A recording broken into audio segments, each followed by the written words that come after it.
નમસ્કાર. આજના આ ખાસ વિશ્લેષણમાં આપ સૌનું સ્વાગત છે. સીધા જ વિષય પર આવીએ તો આજે આપણે એક ખૂબ જ અદ્ભુત સાહિત્યિક સફર પર જવાના છીએ.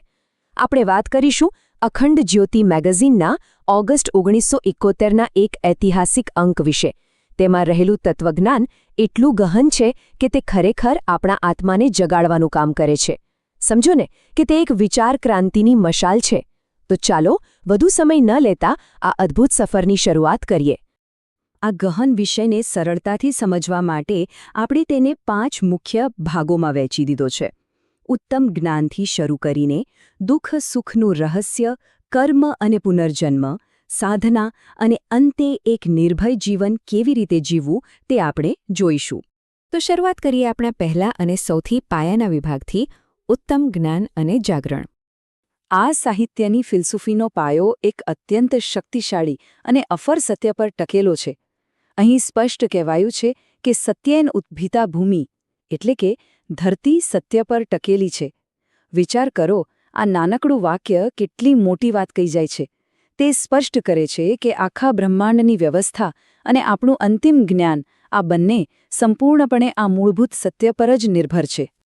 અને આ સત્યની શોધ આપણને એક અદ્ભુત સિદ્ધાંત તરફ લઈ જાય છે. જુઓ, ઉત્તમ જ્ઞાન એ માત્ર ચોપડીઓમાં છપાયેલી કોઈ સ્થિર માહિતી નથી, પણ ખરેખર તે માનવીય ચેતનાની અંદર રહેલી એક સક્રિય, જાગૃત દૈવી શક્તિ છે. તમે જ્યારે શુદ્ધ જ્ઞાનની સાચા દિલથી શોધ કરો છો ને, ત્યારે જ તમારી અંદરનો આ જાગૃત દેવતા પ્રગટ થાય છે. છે ને કમાલની વાત? હવે આપણે આ બ્રહ્માંડીય વાતોથી થોડા આગળ વધીએ અને આપણા બીજા વિભાગ પર આવીએ, દુઃખ, સુખ અને પરમાત્મા. આ વિભાગ આપણા રોજિંદા જીવન સાથે સીધો જ જોડાયેલો છે.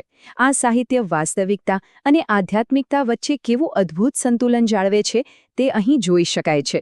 એક તરફ તે આપણા જીવનના ભૌતિક દુઃખોના વાસ્તવિક કારણોની તપાસ કરે છે, તો બીજી તરફ એ વાત પર ખૂબ ભાર મૂકે છે કે જ્યારે આપણે જીવનમાં રસ્તો ભટકી જઈએ છીએ ત્યારે પરમાત્મા નામની અદૃશ્ય શક્તિ કઈ રીતે આપણો માર્ગ પ્રકાશિત કરે છે. અને અહીંથી જ એક બહુ જ રસપ્રદ મુદ્દો ઉભરીને આવે છે. આપણે સૌ સુખ શોધીએ છીએ, ખરું ને? પણ સુખ એ કોઈ અકસ્માત નથી કે રસ્તામાં ચાલતા અચાનક મળી જાય. અખંડ જ્યોતિ સ્પષ્ટ કરે છે કે સાચા સુખની પ્રાપ્તિ એ એક પ્રકારની સાધના છે. તે એક સભાન, શિસ્તબદ્ધ અને વ્યવસ્થિત પ્રક્રિયા છે, જેના માટે તમારે સતત સમર્પણ આપવું પડે. માત્ર સાચા પ્રયત્નોથી જ સાચું સુખ મેળવી શકાય છે. ચાલો હવે આપણા ત્રીજા વિભાગ તરફ આગળ વધીએ, કર્મ અને પુનર્જન્મનું રહસ્ય. આપણે આત્માની યાત્રાને જરા ધ્યાનથી સમજીએ. અહીં વર્તમાન જીવનમાં આપણા કર્મોની જે ગહન ગતિ છે, તેનાથી લઈને મૃત્યુની ક્ષણે આવતા મહાન પરિવર્તન અને પછી આગામી જીવનમાં પુનર્જન્મની અદ્ભુત ઘટનાઓ વિશે વિસ્તારથી જણાવ્યું છે. આ આખું ચક્ર એ બતાવે છે કે આપણી સફર માત્ર આ એક જ જીવન પૂરતી સીમિત નથી. તે તો અનંતકાળ તરફનો એક લાંબો અને અવિરત પ્રવાસ છે. હવે આ સાંભળો, આ ખરેખર મારું ફેવરેટ છે. અહીં વિજ્ઞાન અને આધ્યાત્મિકતાનો કેવો ગજબનો સમન્વય જોવા મળે છે.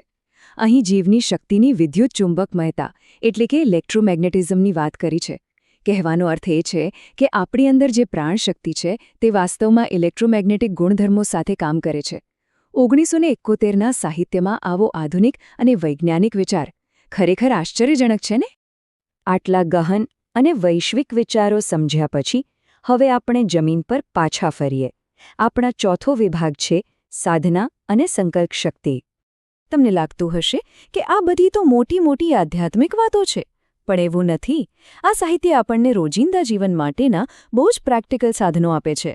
અહીં સ્પષ્ટ કહ્યું છે કે કર્તવ્ય પાલન એટલે કે પોતાની ફરજ પૂરી કરવી એ જ દુનિયાની સૌથી મોટી સાધના છે. બીજું, શબ્દોની તાકાત સમજાવતા કહ્યું છે કે શબ્દ એ જ બ્રહ્મ છે. આ ઉપરાંત દારૂ જેવા આજીવન દુશ્મનોથી દૂર રહેવા અને સારા સ્વાસ્થ્ય માટે દૂધ પીવા જેવા એકદમ સાદા પણ અસરકારક જીવન વ્યવસ્થાપનના પાઠ પણ અહીં આપેલા છે. તો આ બધામાં સૌથી મહત્વની વાત કઈ છે? તે છે તમારી સંકલ્પ શક્તિ.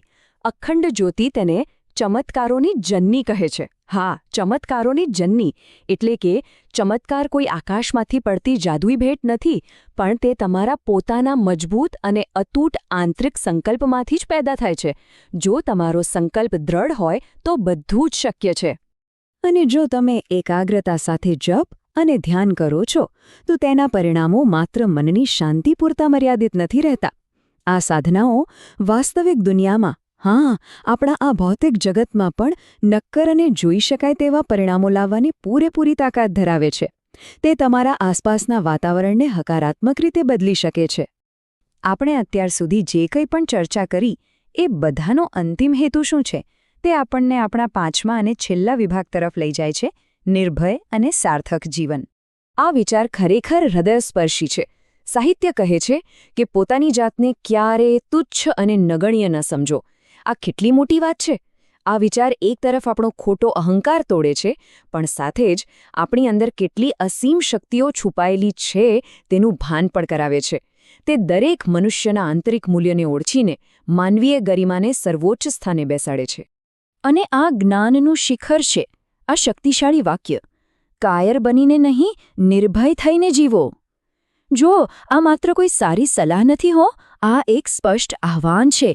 આપણને કહેવામાં આવી રહ્યું છે કે દુનિયાના ડર અને ચિંતાઓ કે જે આપણને પાંગળા બનાવી દે છે, એ બધા જ બંધનોમાંથી સંપૂર્ણપણે મુક્ત થઈને હિંમતથી જીવો. અને અંતે આ આખા વિશ્લેષણને વિરામ આપતા પહેલાં હું આપ સૌની સમક્ષ એક બહુ જ ઊંડો પ્રશ્ન મૂકવા માંગુ છું. જરા વિચારજો, એક એવું ગહન અને અર્થસભર જીવન જીવવાનો અર્થ શું છે જેનું ખુદ મૃત્યુ પણ કંઈ જ બગાડી ન શકે? શું ખરેખર એવું જીવન જીવી શકાય? આ પ્રશ્ન તમને આ પરિવર્તનકારી સાહિત્યમાં ડૂબકી લગાવવા અને એ નિર્ભય જીવનનું રહસ્ય જાતે જ શોધવા માટે પ્રેરિત કરશે. આ અદ્ભુત સફરમાં મારી સાથે જોડાવા બદલ આપ સૌનો ખૂબ ખૂબ આભાર. બસ આવી જ રીતે નવું નવું શીખતા રહો અને અંદરથી જાગૃત રહો.